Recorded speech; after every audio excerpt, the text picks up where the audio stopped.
Pero esta realidad social, en la cual nuestras instituciones llevan a cabo su tarea, no es estática. Todo lo contrario, tiene un dinamismo pocas veces visto, al punto que hay quienes han denominado el fenómeno como el de la aceleración de la historia.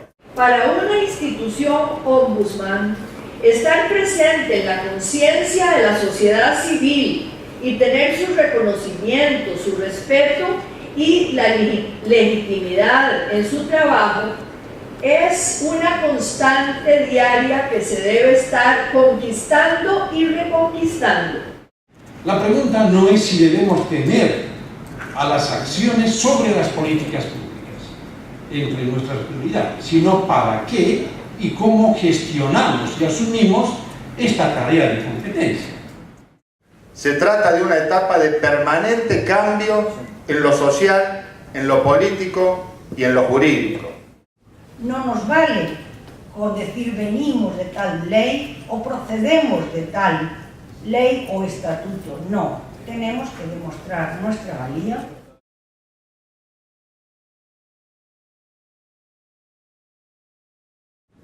Primero que todo, el ombudsman debe tener una lectura correcta del contexto. Si no hace una lectura correcta del contexto, no está ejerciendo, está haciendo un analfabeta funcional. Construir, desarrollar, permitir que opere de manera adecuada una institución es extremadamente complejo.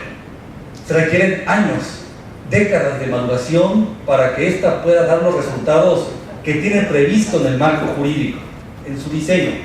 Destruirla, lastimarla, desviar su objetivo puede hacerse casi de manera instantánea. Esa capacidad de adaptación permanente de las estructuras institucionales es un tema que tiene que cobrar mucha vigencia y respecto del cual tenemos que tener mucha conciencia. Lo peor que nos puede ocurrir en una sociedad dinámica, compleja, controversial, basada en el conflicto, es que tengamos instituciones anquilosadas y que terminen burocratizándose, porque de esa manera no vamos a poder dar respuesta. La existencia de las defensorías del pueblo como instituciones de derechos humanos ha venido a llenar un vacío que aquejaba a los sectores sociales vulnerables, tradicionalmente excluidos y con escasas o nulas posibilidades de reivindicar sus derechos a partir de la dificultad de acceder a mecanismos tradicionales de la prestación de la justicia. El silencio no vale ya hoy. El ciudadano debe ser tratado como lo que es, con derechos, con deberes y con respeto a sus libertades. Las instituciones de derechos humanos somos un gran y efectivo mediador y conciliador para los conflictos sociales. Somos, como dirían algunos en términos distintos, una válvula de escape. Pero tal parece que en algún momento de la historia, el sector público, la administración activa, perdió su rumbo como fundamento de la solidaridad social y se convirtió en algo ajeno a la gente, muy grande, lleno de burocracia, y que pasó de garantizar los derechos de las personas a más bien lesionarlos. Pueden existir barreras políticas, ya que no siempre los intereses de la población o de los grupos que demandan derechos coinciden con los intereses del gobierno, incluso en algunos casos los cuestionan o interpelan, lo que puede generar roces o disminuir la posibilidad de incidencia, especialmente si las instituciones fundamentales del Estado no tienen la autonomía suficiente o han sido cooptadas por los partidos de gobierno. Las instituciones públicas de derechos humanos, defensoras de los derechos humanos, no somos enemigas de las instituciones. No somos quien va a colocarse justo en el lado opositor. Más bien, tendremos que ser entendidas como el mejor aliado para evitar que sigan produciéndose las malas prácticas que lastiman no solamente a quien es víctima de la violación a los derechos humanos, sino que también lastiman y de manera muy severa a las instituciones. Existen ámbitos sobre los que siempre es posible incidir y se lo puede hacer con mayor facilidad, por ejemplo, en temas que favorecen a poblaciones como a la niñez, la mujer, las personas con discapacidad y otras, mientras que hay ámbitos altamente sensibles que normalmente tienen que ver con los derechos políticos y civiles. Si las obras que se planificaron, si esa política pública llegó a quien debería llegar. De lo contrario, tendremos que ejercer nuestra magistratura moral, haciendo la pedagogía o formulando las denuncias correspondientes, demandando del Estado la presencia de los demás organismos de control. No es el caso de decir que tenemos a ese gran señor, tipo santo o semisanto, que por lo que esté expresando debemos ya asumirlo en los términos en que lo dice.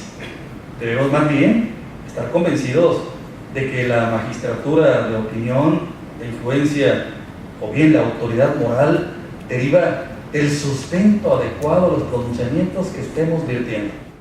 Y es que las defensorías del pueblo forman efectivamente parte de las democracias sustanciales. Ya no es suficiente la democracia liberal clásica, ni resulta suficiente la democracia más amplia, participativa, con una mayor base de legitimación social. Hoy la democracia significa el necesario resguardo de todo el abanico de derechos que se reconoce a cada ser humano. Por eso preguntarnos hoy sobre nuestro papel nos pone frente a la necesidad, en primer lugar, de reafirmar nuestros principios sustantivos de defensa de los derechos humanos. Le corresponde a la institución Ombudsman, tal y como lo ha dicho una resolución de las Naciones Unidas, mediar en conflictos, promover la buena gobernanza de la administración pública y mejorar las relaciones con la ciudadanía para fortalecer la prestación de los servicios públicos en respeto constante a los principios de justicia y equidad. Enfrentar el poder no es cuestión sencilla. Denunciar las violaciones a los derechos humanos, solicitando que se tomen medidas con el objetivo de que el poder público pueda contenerse y pueda evitarse la repetición de cuestiones de esa índole, no siempre resulta fácil, aun cuando es necesario.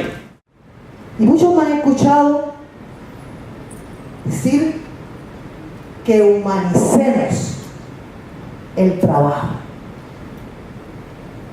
que vayamos más allá en el ejemplo de lo que somos. A ver si algunos de los gobiernos también se ponen a copiar y tienen buenos resultados. Debemos buscar ser el ejemplo de lo que queremos que se haga en la administración pública. En ese orden de ideas nos está limitado, nos está vedado los excesos. No estoy en contra de que hagamos doctrina, y de que hagamos doctrina en el sentido de que las defensorías del pueblo unidas son más que las defensorías del pueblo separadas. Tenemos que convertir a la Federación Iberoamericana, como a otras organizaciones internacionales, en verdaderos referentes, foros y referentes de los derechos humanos.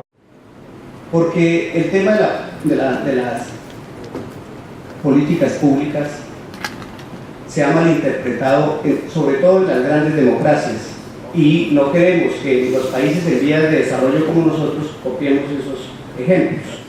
Parece que estos temas tienen que ser parte de un esfuerzo multilateral, y creo que en este ámbito la FIO tiene también su papel muy importante, no solamente para intercambiar algunas prácticas, sino también para generar bloques que permitan en buena medida identificar lo que inicia en un país, lo que continúa en otro, pero que compromete a uno, a otro, a todos.